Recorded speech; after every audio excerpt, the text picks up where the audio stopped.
yang harus diberikan kepada siswa, karena itu adalah proses pembentukan generasi penerus yang akan datang.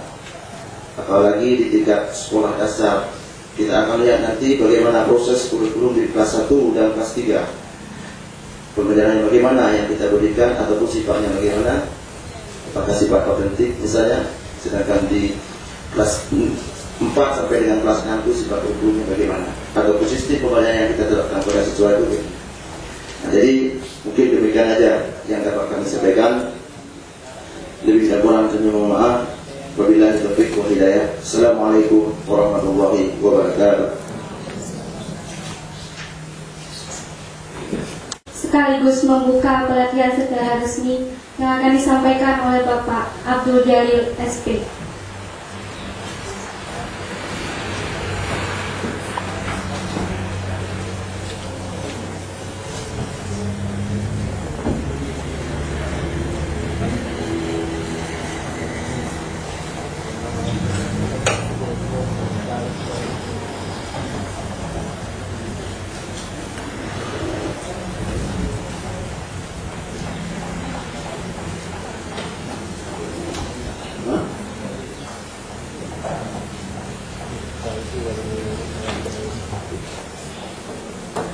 Assalamualaikum warahmatullahi wabarakatuh. Syukur alhamdulillah kepada Allah Subhanahu wa taala yang lebih panjang kepada beliau, dan selawat dan salam kepada junjungan alam Nabi Muhammad SAW.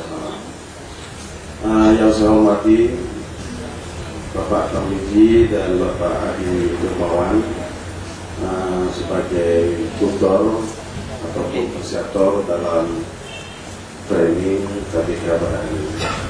Dan yang saya hormati pada ibu-ibu dan bapak-bapak sekalian, para peserta training yang berasal dari sekolah di jajaran SD maupun yang jajaran MI. Dan terima kasih juga saya sampaikan kepada segenap panitia, seluruh staf ISF yang sudah menyiapkan kebutuhan untuk pelaksanaan training ini. Baiklah.